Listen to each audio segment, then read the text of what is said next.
The bright lights of the diplomatic chamber made Lieutenant John Miller squint as he entered. This was humanity's big moment. First contact with the Valkyrie hegemony after years of distant communication. Miller straightened his uniform and took a deep breath.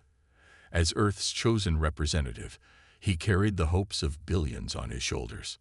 The Valkyrie were tall, their skin a pale blue with patches of iridescent scales that caught the light. Their 4 eyes tracked Miller's every move as he approached the center of the room.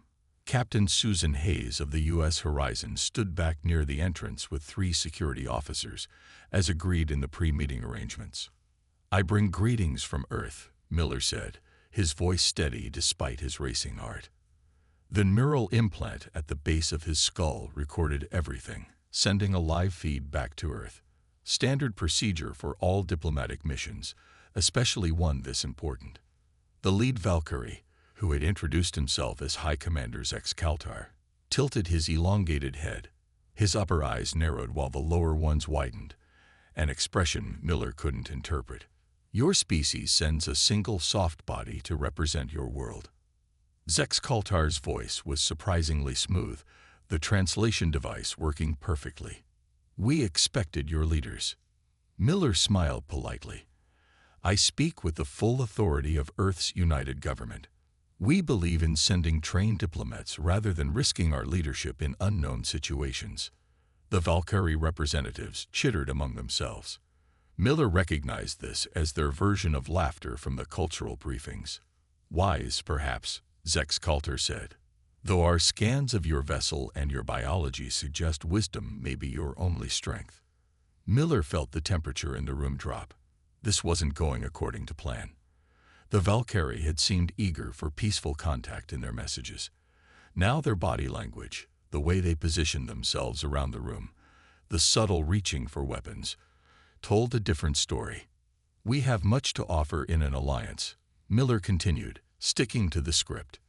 "Earth has unique resources, cultural exchanges, and technological innovations that could benefit both our species." Zex Kaltar stepped closer, towering over Miller. "We have studied your transmissions for years. Your species fights itself over resources and beliefs. You poison your own planet. Your technology is primitive compared to ours." Behind Miller, Captain Hayes shifted her weight. The subtle movement caught Miller's attention, their signal that something was wrong. "Perhaps you misunderstand," Miller tried again. "Humanity has overcome many of those challenges. We've united our planet and—" "Enough," Zex Kaltar interrupted. "We did not invite you here for an alliance. We invited you to assess your threat level."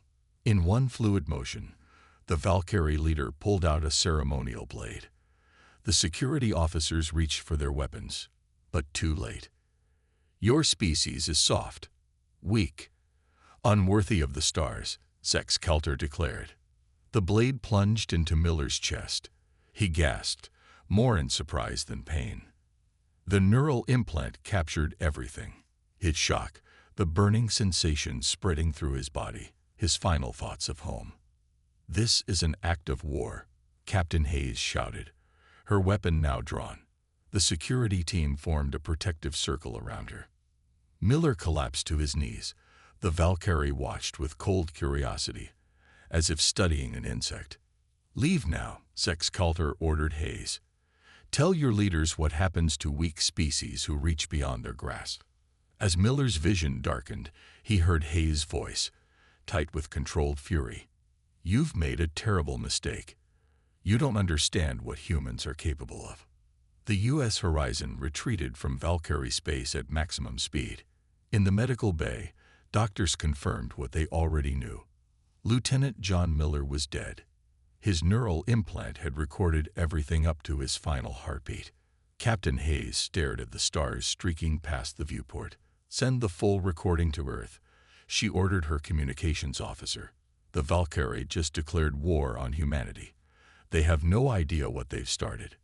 Unknown to the Valkyrie, Miller's implant continued broadcasting long after his death, a technological capability they had overlooked in their assessment of human weakness. The recording of John Miller's murder played on screens across Earth.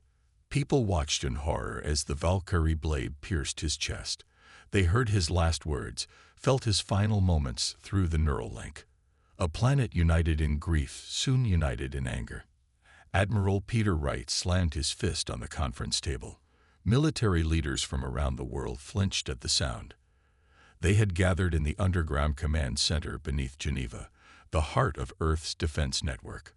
"The Valkyrie murdered our diplomat in cold blood," Wright said. His voice was quiet but filled with steel. "They think we're weak. They're about to learn how wrong they are."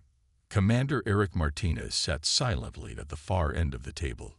His face showed no emotion, but his hands gripped the armrests of his chair until his knuckles turned white. John Miller had been his closest friend since their first day at the academy. They had trained together, served together. Martinez had been the best man at Miller's wedding. "Commander Martinez," Admiral Wright called. "You knew Lieutenant Miller better than anyone. You also lead our best special operations team. What are your thoughts?" Martinez looked up. The room fell silent, waiting. "The Valkyrie killed John because they thought humans were no threat," he said. "They judged us by our biology, not by what we can do. That's their first mistake. Their second was letting Captain Hayes and her crew leave with the recording. Their third," he paused, "their third mistake will be thinking our response will be simple revenge." Admiral Wright nodded slowly. "Dr. Green, what have you learned from studying the Valkyrie?" Dr. Olivia Green stood and activated the wall display. Images of Valkyrie anatomy appeared. "The Valkyrie evolved on a world with little environmental change," she explained in simple terms. "They're stronger than us physically, but they don't adapt well. Their society is built on strict rules and fixed thinking. They've had the same technology for centuries with only small improvements. They've never faced real challenges." She switched to new images showing Valkyrie ships and weapons. "Their technology is more advanced than ours in some ways. Their ships are bigger. Their weapons are stronger, but they're predictable. They follow the same tactics every time. They don't innovate under pressure." Martinez leaned forward. "That's their weakness. Humans are different. We evolved facing constant threats and changes. We adapt. We improvise. We overcome." Admiral Wright turned to face the gathered leaders. "I am activating the Lazarus Protocol." A murmur ran through the room. The Lazarus Protocol was Earth's contingency plan for hostile first contact. It had been developed in secret over decades. "Commander Martinez will lead a stealth team into Valkyrie space," Wright continued. "Their mission is to gather intelligence and prepare the way for our response. Captain Hayes and the U.S. Horizon will coordinate from the edge of Valkyrie territory." Martinez stood. "Permission to select my team?" "Sir." Wright nodded. "Granted. You leave in 12 hours." As the meeting ended, Martinez walked through the hallways alone. He stopped at a memorial wall where John's image had already been placed. The first human killed by an alien species. "They think they know what humans are," Martinez whispered to his friend's image. "They've only seen one of us die. They haven't seen what we do when we fight back." Across Earth, factories converted to military production. Scientists worked around the clock to adapt technology for war. Soldiers trained for combat against an alien enemy. In orbit, ships gathered. Not just military vessels, but converted civilian craft too. Engineers installed new weapons. Doctors prepared medical bays. Regular people volunteered by the thousands. The Valkyrie had killed one human. They had no idea what was coming for them. Commander Eric Martinez stood on the bridge of the Shadowhawk, a small stealth ship designed to slip past enemy sensors. His 5-person team waited behind him, each chosen for their special skills. The ship moved silently through Valkyrie space, its hull covered in materials that absorbed scanning beams instead of reflecting them. "Approaching the outer defense ring," said Linda Cole, the pilot. Her fingers moved steadily over the controls. "Their patrol ships are following the same routes as our intel suggested. Predictable." Martinez nodded. The Valkyrie were creatures of habit. That would help his team. Take us between patrol sectors 4 and 5, he ordered. Their scan overlap is weakest there. The Shadowhawk slipped through the gap in the Valkyrie defenses like water through fingers. No alarms sounded. No ships changed course to intercept them. The stealth technology worked perfectly. "We're in," Linda announced, setting course for the research station. According to Dr. Green's intelligence, the Valkyrie had a science outpost orbiting the 5th planet of this system. There, they studied captured species from across the galaxy. Martinez hoped to find information about Valkyrie weaknesses and maybe even allies among their prisoners. The research station looked like a giant blue wheel spinning slowly in space. The Shadowhawk docked at an unused maintenance port, matching the station's rotation perfectly. "Suits on," Martinez said. "Remember, we're here to gather intelligence, not start a fight." The team put on their adaptive camouflage suits. The material changed color and texture to match surroundings. They also wore helmets with special visors that could see in multiple light spectrums. They entered the station through a service tunnel. The air was breathable but smelled like copper and something sweet. Martinez checked his wrist device, which displayed a map Dr. Green had created based on stolen Valkyrie data. "The main database should be 2 levels up," he whispered. "Sam, you're with me. The rest of you find the specimen holding area." Sam Garcia nodded. He was the team's tech expert, capable of hacking almost any system. The others moved silently toward the lower levels where the Valkyrie kept their captives. Martinez and Sam made their way through the station. They froze when 2 Valkyrie scientists walked past, discussing something in their clicking language. The camouflage suits worked perfectly. The aliens looked right at them, but saw nothing unusual. "Their vision is limited," Sam whispered after the Valkyrie had passed. "They seem to rely more on routine than observation. They expect things to be a certain way, so that's all they see." This confirmed what Dr. Green had told them. The Valkyrie were technologically advanced but mentally rigid. They couldn't imagine that someone might infiltrate their space, so they weren't looking for intruders. The main database was in a large circular room with floating screens and control panels. 3 Valkyrie worked at different stations. Martinez and Sam waited in the shadows. "I need a distraction," Sam said. Martinez took a small device from his pocket, a sonic emitter designed to produce sounds at frequencies that would bother Valkyrie hearing. He slid it across the floor to the far side of the room and activated it remotely. The Valkyrie reacted immediately, their 4 eyes blinking in discomfort. They moved toward the sound, chittering in confusion. Sam slipped to an empty console and connected his translator device. His fingers flew over the controls as he downloaded information. "Got it," he said after a tense minute. "Their entire military database, and something else. Files about their evolution and biology." Martinez smiled grimly. "Perfect. Let's meet the others and get out of here." When they reached the specimen holding area, they found their teammates talking with several alien prisoners through translation devices. "Commander," said Alicia Ramirez, the team's xenobiologist, "these beings have been fighting the Valkyrie for years. They have valuable information to share." The prisoners looked at Martinez with hope in their many different kinds of eyes. They had been waiting for someone who could challenge their captors. "Tell them," Martinez said, "that humanity has entered the fight, and the Valkyrie have no idea what's coming." Admiral Wright stood before the holographic display showing a fleet of Earth ships. The vessels were smaller than Valkyrie warships but more numerous. Alongside them were ships from 3 alien species rescued from the Valkyrie research station. These new allies brought their own technology to the fight. "The Valkyrie still don't know we freed their prisoners," Wright said. "They don't know we have their military codes. They think we're launching a desperate, emotional attack." Captain Susan Hayes nodded. Her ship, the U.S. Horizon, would lead the first wave. "They expect us to be predictable, just like them." "Exactly," said Wright. "And that's why our plan will work." Commander Martinez's team is already in position on their command ship. Dr. Green's team has prepared the virus. The Valkyrie are about to learn what happens when you underestimate humans. Across the room, Dr. Olivia Green watched her team load data into small devices that looked like ordinary communication badges. But these contained a special virus designed to target Valkyrie systems. The virus won't damage their life support or critical systems, she explained to a group of officers. It will only disrupt their ability to coordinate their fleet. Each ship will be cut off from the others. One officer frowned. But couldn't they just switch to backup systems? Dr. Green smiled. That's what they would do, yes.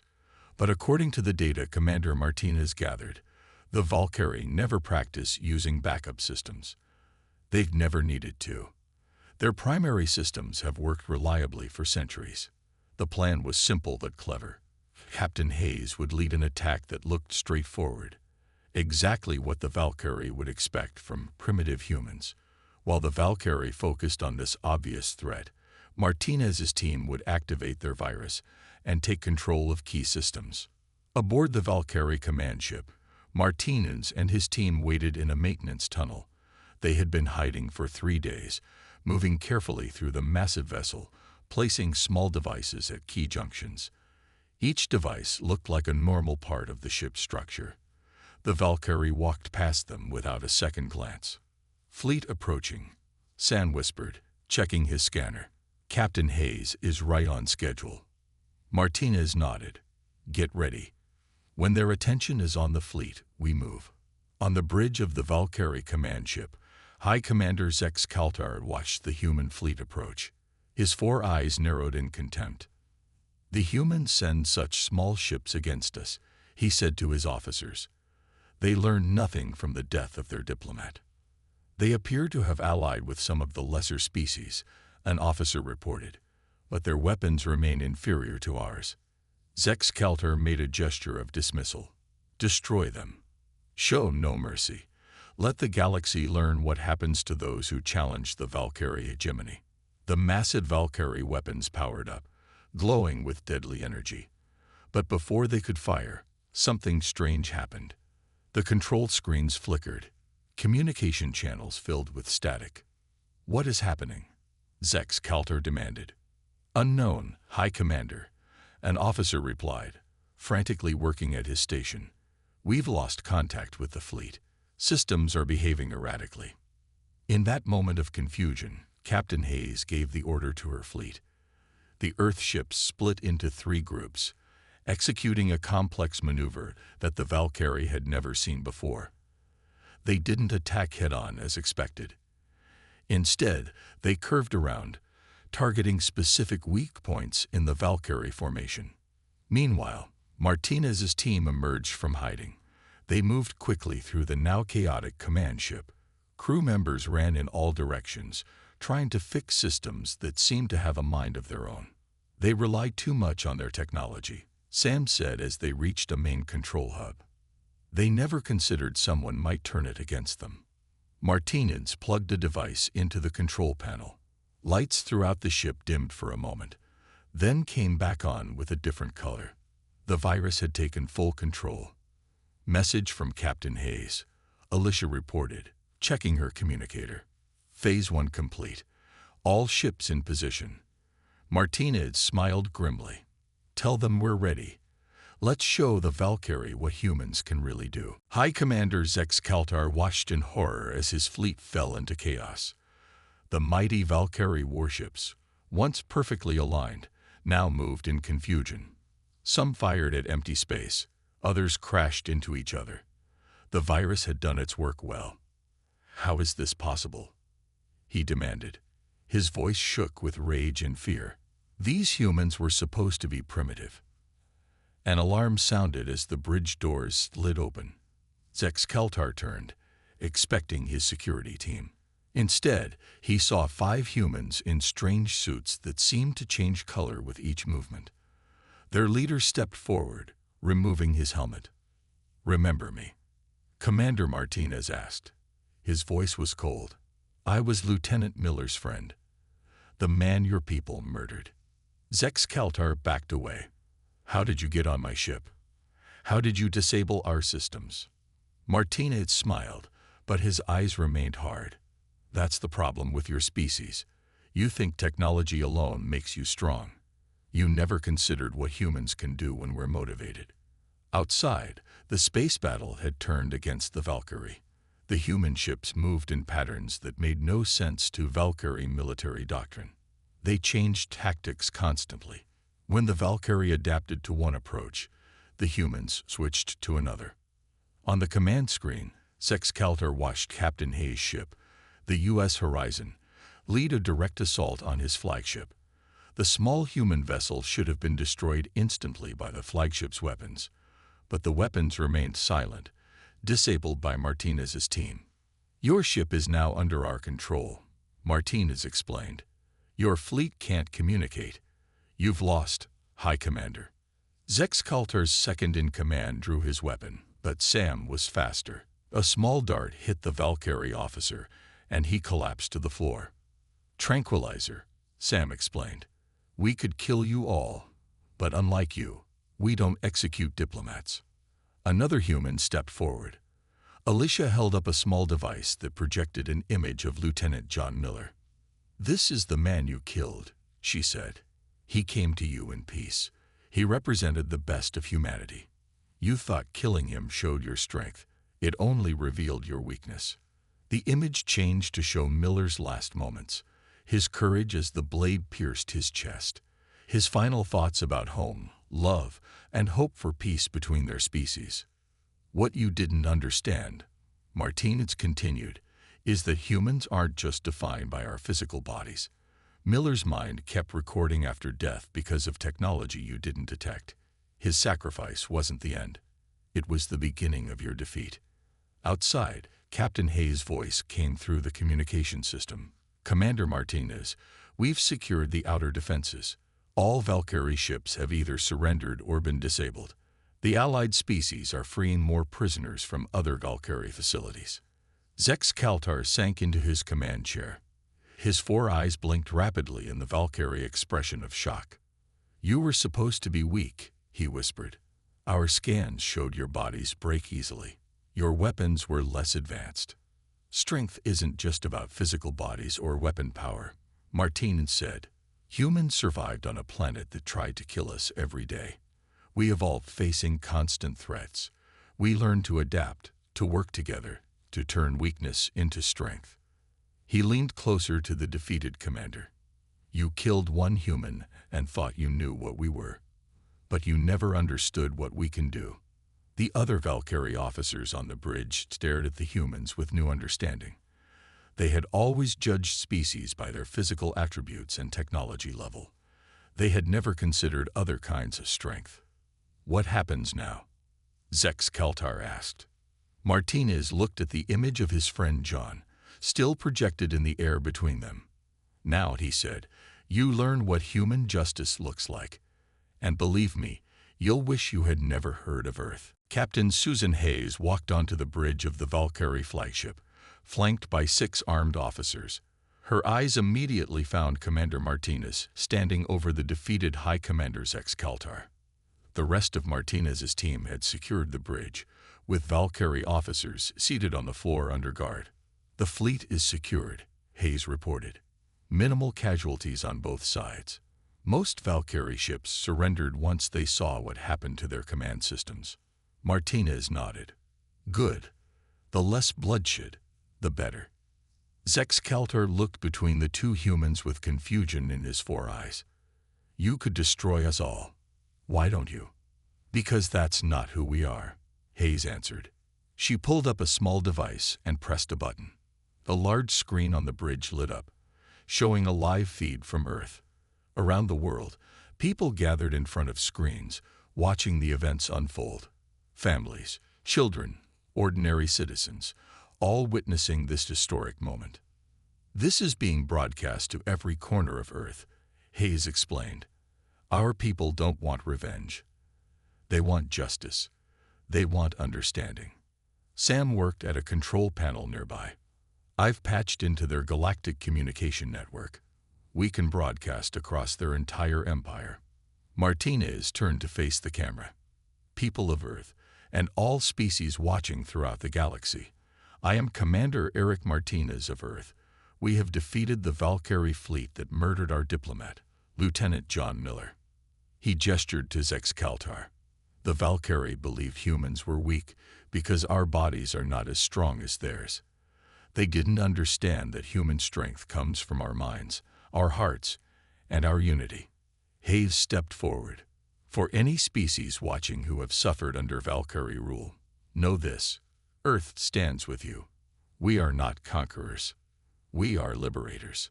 Alicia activated another screen, showing footage from across Valkyrie space. Allied ships were freeing prisoners from research stations and colonies. Species that had been studied, enslaved, or oppressed were being released. Zexcaltar watched in growing horror. You're dismantling our entire empire in a single day. No, Martines corrected. We're transforming it. Your empire was built on fear and control. What replaces it will be built on cooperation and respect. He turned to Sam. Play the recording. Sam nodded and activated a special broadcast. The neural recording from Lieutenant Miller's implant began playing on every screen and communication device across Valkyrie space. Not just his death, but his thoughts, his hopes for peaceful contact, his belief that different species could work together. The Valkyrie throughout their territory watched in stunned silence. They had never experienced another being's thoughts and emotions directly. Their rigid society had no concept for this kind of connection. On ships and planets, in homes and public spaces, Valkyrie citizens experienced the death of John Miller from his perspective. They felt his pain, his confusion, his forgiveness even as he died. For a species that had always believed in their superiority, it was a profound shock. What is this feeling? A young Valkyrie officer on the bridge asked, his voice trembling. Empathy, Alicia explained gently. Understanding another's pain. It's something humans learn from childhood. Martinez watched as the recording continued to play. Your people never understood what they were facing when they killed Miller. They thought they were showing strength by taking a life. They didn't realize that humans don't measure strength by our ability to kill. Hayes nodded. We measure it by our ability to feel, to connect, to forgive, and when necessary, to stand united against those who would harm us. The recording reached its end. Miller's final thoughts of hope that someday, despite everything, humans and Valkyrie might find peace. Zexcaltar lowered his head. For the first time in Valkyrie history, a high commander felt something new. Shame. Your diplomat died hoping for peace, he said quietly. After everything we did. Martinez looked at the alien leader. That's humanity's greatest strength. Even in our darkest moments, we hope. And that hope makes us more dangerous than you could ever imagine. 1 month later, the Great Hall of the Valkyrie High Council looked very different. Where once only Valkyrie leaders sat, now representatives from 23 species gathered around a circular table. Humans sat alongside former enemies and newly freed allies. The galaxy was changing. Commander Eric Martinez looked across the table at Zexcaltar. The former High Commander now served as just one voice among many in this new Galactic Council. His arrogance was gone, replaced by a quiet thoughtfulness. We continue our discussion of the non-aggression accords, said Admiral Wright, who represented Earth. All species must agree to respect the territories and rights of others. The discussion moved forward with each species offering ideas. Martines noted how the Valkyrie delegates now listened carefully instead of dismissing others. The neural recording of John Miller had changed them deeply. They had experienced death through human eyes, felt human emotions, understood human hopes. It had transformed their society in ways no military defeat could have. During a break, Martinez stepped out onto a balcony overlooking the Valkyrie capital city. Dr. Olivia Green joined him, datapad in hand. The changes in their brain scans are remarkable, she said. Experiencing Miller's thoughts activated parts of their minds that had been dormant for generations. They're becoming more flexible, more empathetic. Martinez nodded. They needed to be reminded that there are many kinds of strength in the universe. Captain Hayes approached. her uniform now bearing the insignia of Earth's diplomatic corps. "The memorial is ready," she said softly. They traveled together to a garden that had been created in the center of the city.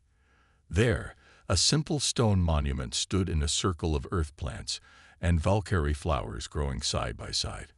On the stone was an image of Lieutenant John Miller, along with words in both human and Valkyrie languages. "His death taught us to understand one another. His life inspires us to build peace." Representatives from all species gathered for the dedication ceremony. Zexcalter stepped forward, surprising everyone. "I was the one who took this human's life," he said, his voice carrying across the silent garden. "I believe I was demonstrating Valkyrie superiority. Instead, I revealed our greatest weakness, our inability to understand others." He placed a ceremonial Valkyrie blade at the foot of the monument. "Never again will this weapon be used against a diplomat. From this day forward, it will be a symbol of our pledge to seek understanding before conflict." Martinez felt a weight lift from his heart. He had carried his friend's death like a stone since that terrible day. Now, watching former enemies unite in respect for John, he finally found peace. As the ceremony ended, an aide approached with urgent news. "Commander, our deep space probes have detected a new threat approaching the galaxy. Something huge and unknown." Admiral Wright joined them, face grim. "We'll need all our new allies to face this together." Zexcalter overheard. He looked at the humans and then at the representatives of other species. Once the Valkyrie would have faced this threat alone, believing ourselves superior. Now we understand the strength that comes from unity. Martinez smiled. "That's the final lesson humanity had to teach you. No species survives alone. Together, we're stronger than any single civilization could ever be." He looked up at the stars becoming visible in the evening sky. Somewhere out there, a new challenge waited. But this time, Earth wouldn't face it alone. And the galaxy would never again mistake human kindness for weakness.